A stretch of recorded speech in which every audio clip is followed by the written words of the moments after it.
Il était question d'informer le public sportif guinéen, le peuple de Guinée de façon générale, et les membres statutaires de la Fédération guinéenne de football que le procès Fédération guinéenne de football contre M. Amadou Diaby est prévu au tribunal arbitral du sport le 28 février prochain.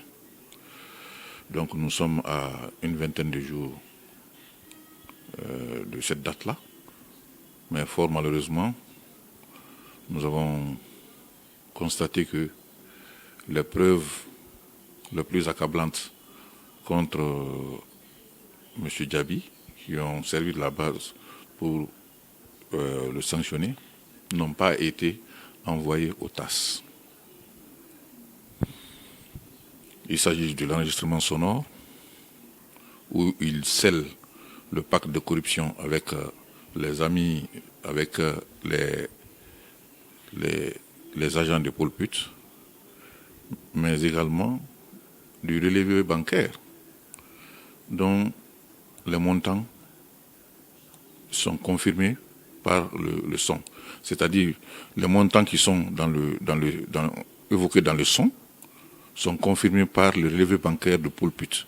Toutes ces pièces-là n'ont pas été envoyées au tribunal arbitral du sport. S'il n'y a pas de preuve dans un procès, il est clair que c'est perdu. Donc, pourquoi les preuves n'ont pas été envoyées au TAS? Qui a intérêt à ce que cela ne soit pas fait? Nous, on a envoyé ces preuves à la porte d'entrée qui est le secrétariat général de la Fédération guinéenne de football.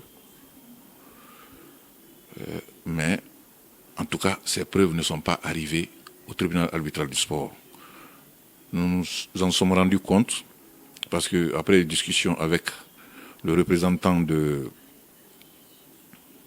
l'avocat, puisque le contact direct avec l'avocat même est difficile, chaque fois qu'on entre en contact avec lui, il n'y a pas de réaction.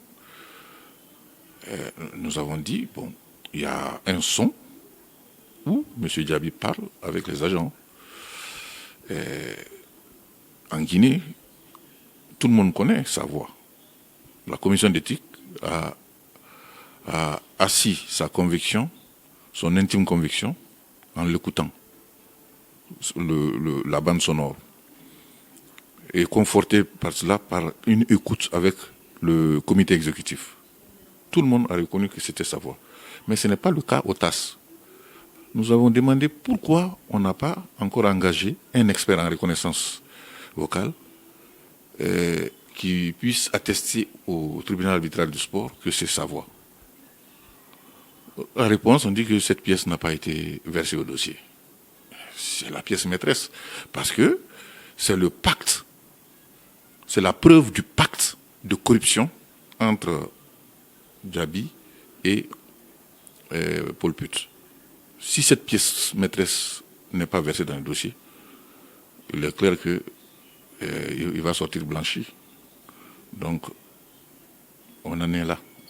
Jusqu'au moment où je vous parle, cette pièce n'a pas été versée. Donc, on ne pouvait pas rester là-dessus. Nous avons écrit à la fédération pour dire, attention, ce n'est pas fait. Ce n'est pas fait. Si vous ne le faites pas, nous n'avons pas d'autre choix que de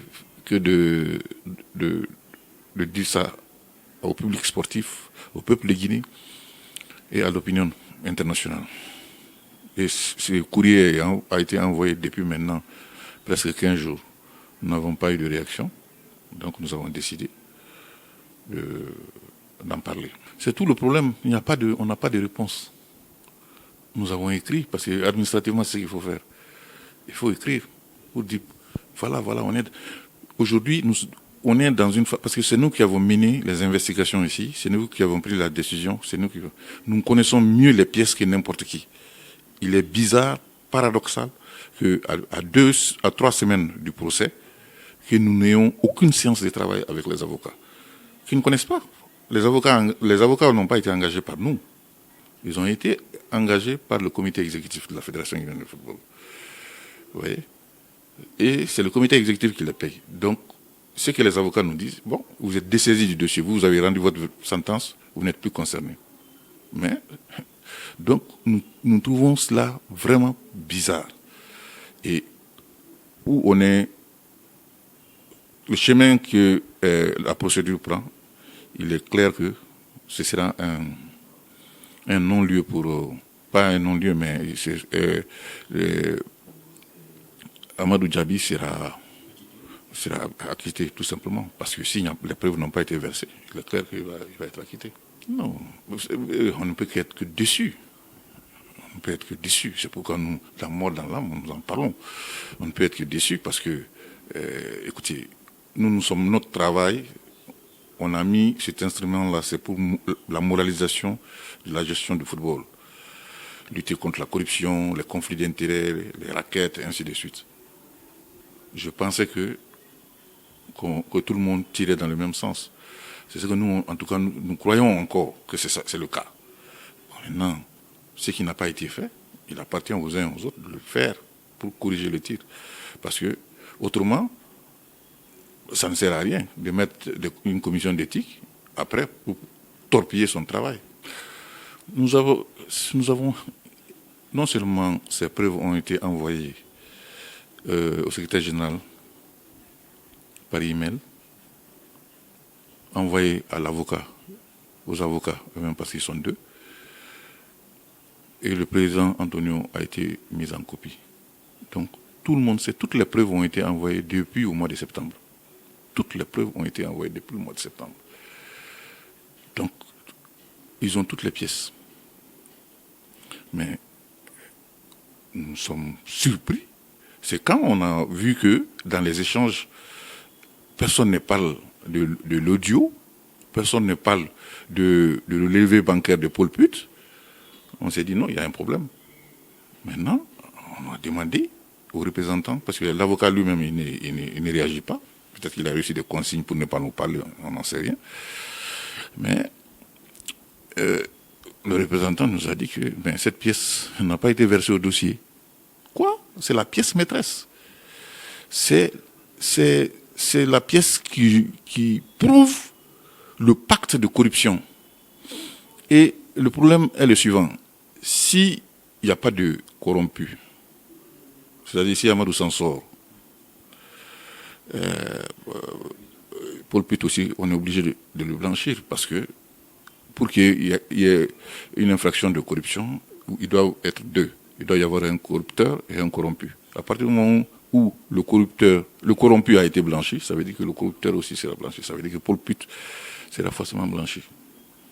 Je ne sais pas si c'est le but recherché, mais en tout cas, on tend vers ça. Bon, ceux qui étaient dans la salle ont senti, pendant qu'on communiquait simplement, et il a voulu faire interrompre la conférence de presse. Je ne sais pas. J'ai dit non. Non, on ne s'est pas vu après. Donc, je ne sais pas pourquoi. Mais nous, on avait écrit pour dire que si on n'a pas de réponse par rapport à ça, nous n'avons pas d'autre choix que de dire à l'opinion publique que, nationale et internationale, que les preuves n'ont pas été envoyées. Maintenant, et peut-être que rendre cette information publique, les jeunes aux entournures, je n'en sais rien. Peut-être que c'est le cas, c'est pourquoi ils ont voulu. Je ne sais pas. Mais nous, c'était très clair pour nous. Il faut faire ça parce que nous trouvons que ce n'est pas normal, au point où on en est, qu'on veuille, je ne sais pas s'il faut protéger un individu par rapport à l'intérêt général. Parce que l'intérêt général, c'est qu'il n'y ait pas de corruption dans le football. Je vais vous faire une confidence. Ce dossier nous a permis de révéler que Amadou Djabi est payé par les agents de Paul Put, qui était organisé dans une société qui s'appelle Africa Sport Management. Et Africa Sport Management, qui avait un relais en Côte d'Ivoire,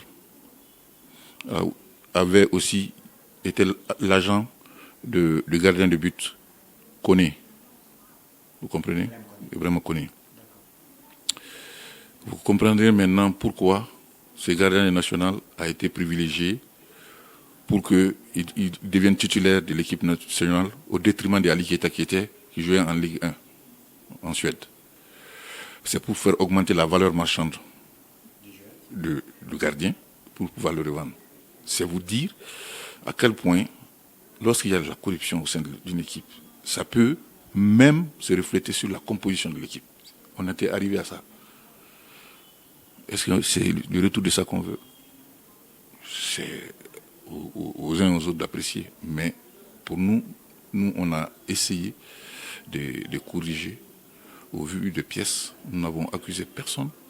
Nous avons jugé tout le monde sur la base des pièces, les preuves les plus accablantes. Ce n'est pas exclu. Nous allons apprécier. Nous allons apprécier. En tout cas, ça fait partie des choses qui sont tout à fait possibles. Merci, monsieur le Président. C'est moi qui vous remercie.